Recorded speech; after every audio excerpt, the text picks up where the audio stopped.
down at the parade. My wife and I ran into my old chicken wing.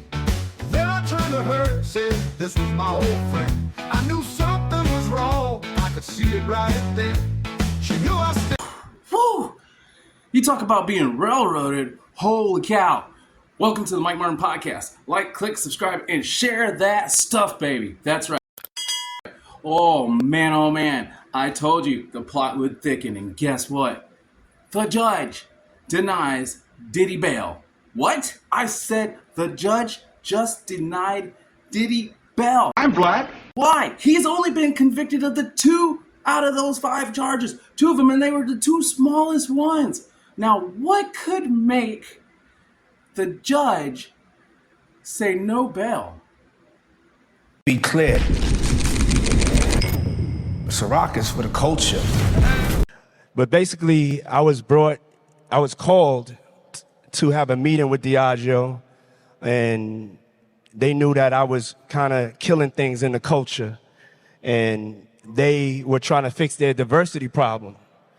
And through that, a meeting was set up, and I told them, you know, I want to be an owner, that I have these ideas from promoting parties at Howard. I was having a great time with Ciroc. I had some Ciroc, it was made by grapes, and I remember, you know, let me show you how I could turn your revenue around. And I couldn't get that. I had to send my people down to Mexico, and this is just to tell you what the fight is about. Mexico, and when they got down there, they found out that there was 0 agave planted for Deleon. So there was no plan for us to be successful. There was no equal treatment. The other brands, they had agave planted. They had no agave planted for me.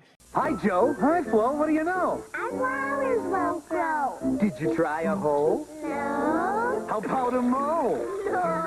Oh, I know.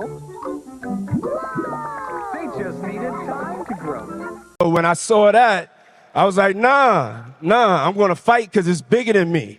It's like a jungle sometimes. It makes me wonder how I keep from going under. Combs appeared, quote, deflated as his hopes of going home were seemingly dashed as his lawyers attempted to convince Judge Aaron Subramanian to release their client ahead of his sentencing. In his ruling, Subramanian cited Combs' years-long pattern of violence as a reason for him to remain behind bars, adding that he continues to be a danger to others and unable to follow the law.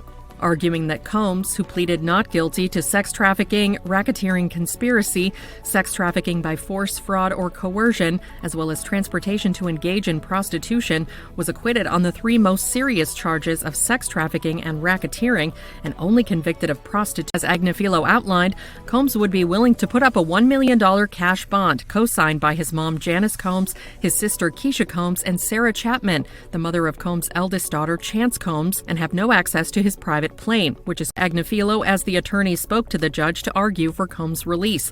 After Agnifilo finished, Combs raised his hand and started to get up, seemingly to speak. Agnifilo told the judge he would find out what Combs had to say, and Combs' attorneys rushed to speak with him.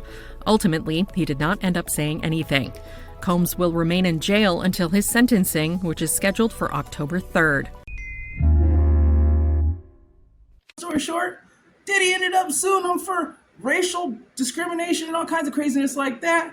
Burned the bridge. He burned the bridge. So now I'm wondering, does Diego have something to do with this? These cops and lawyers wouldn't dare cross any of you.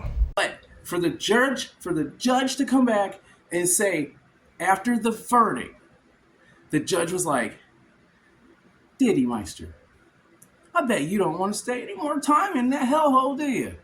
And Diddy's like, you want to be out of that hellhole, don't you?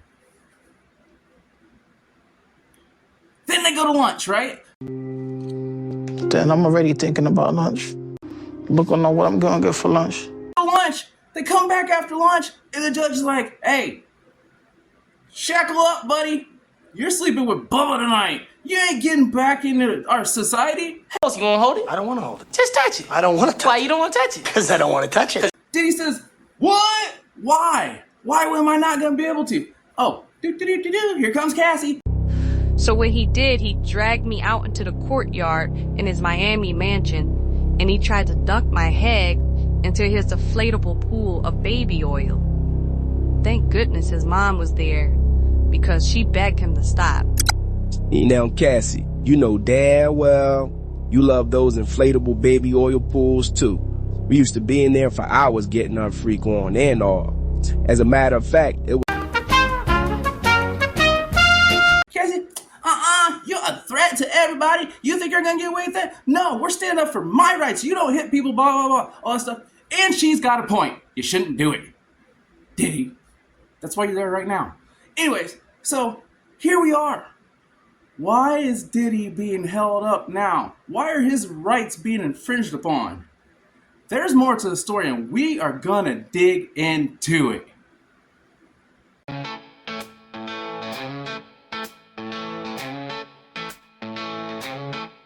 Just the other night, down at the parade, my wife and I ran into my old chicken wing. Then I turned to her, said, this was my old friend. I knew something was wrong, I could see it right then. She knew I stepped down, I could see it in her eyes. I was in love with the chicken, it wasn't a surprise. I said she was the wingman.